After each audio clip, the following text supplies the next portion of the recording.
మీ మనసును సంతోషంగా ఉండనివ్వండి. మీరు ఎలా కనిపిస్తున్నారనే దాని గురించి పట్టించుకోకండి. డబ్బు, దీనిని పొదుపుగా వాడుకుంటే కష్టకాలంలో మనల్ని ఆదుకుంటుంది. విచ్చలవిడిగా వాడితే అదే మన జీవితంలో ఆడుకుంటుంది. గెలుపును చూసి మురిసిపోవద్దు. అది ప్రారంభం మాత్రమే, గమ్యం కాదు. కష్టపడి బ్రతికేవాడు ఎప్పుడూ కోటీశ్వరుడే. ఇతరుల కడుపు కొట్టి బతికేవాడు ఎప్పుడూ పేదవాడే.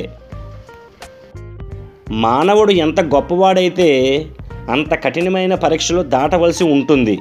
గుర్తుపెట్టుకోండి మిత్రమా.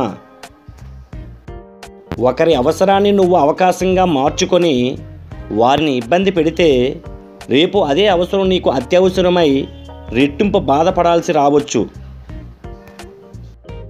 నువ్వు మాట్లాడకుండా నీ భావాలను మనసులో దాచుకోవడం ప్రారంభిస్తే నీ కళ్ళు మాట్లాడడం మొదలెడతాయి. ఆలోచించండి మిత్రమా. పుట్టినప్పుడు మనం ఏడుస్తాం, అందరూ నవ్వుతారు. ఆయువు తీరాక మనం వెళ్ళిపోతాం, అందరూ ఏడుస్తారు. ఈ రెండిటి మధ్యలో నీ ప్రవర్తనతో ఎంతమందిని నవ్విస్తూ బతుకుతావో అదే నీ జీవితం. మనిషి గొప్పతనం మాట ఇవ్వడంలో ఉండదు, ఆ మాటను నిలబెట్టుకోవడంలోనే ఉంటుంది. కాలం అన్నిటినీ మరిపిస్తుంది అంటారు. వాస్తవానికి కాలంతో పాటు గాయాలు మానిపోవు, వాటిని భరించడం అలవాటు అవుతుంది అంతే. తేనెటీగ పూల నుంచి మకరందాన్ని ఎలాగైతే ఆస్వాదిస్తూ స్వీకరిస్తుందో మనం చేసే పనిని అలాగే ఆస్వాదిస్తూ పూర్తి చేస్తే ఖచ్చితంగా మంచి ఫలితం దక్కుతుంది. అనవసరమైన చోట నోరు మూసుకుంటే అడ్డమైన వ్యాధులే కాదు, ఎలాంటి సమస్యలు కూడా రావు. మేలైన బంగారం కూడా ఒక పరిపూర్ణ ఆకారం పొందాలంటే కాలక తప్పదు, కాలక కరగక నలగక తప్పదు, దెబ్బల తప్పవు. మనిషి జీవితం కూడా అంతే. బాధలు కష్టనష్టాలు దాటొస్తేనే పరిపూర్ణ జీవితం.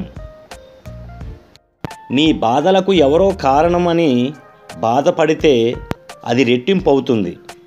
కారణం నువ్వేనని తెలుసుకుంటే పరిష్కారం దొరుకుతుంది. ఎందుకంటే నీ అనుమతి లేకుండా ఎవరూ నిన్ను బాధించలేరు కాబట్టి. ఎప్పుడు పోతామో తెలియని జీవితానికి కోపం, అసూయ, అహంకారం ఎందుకు? ఉన్న 4 రోజులు నలుగురితో నవ్వుతూ సంతోషంగా బతికితే చాలు. గుర్తుపెట్టుకోండి మిత్రమా.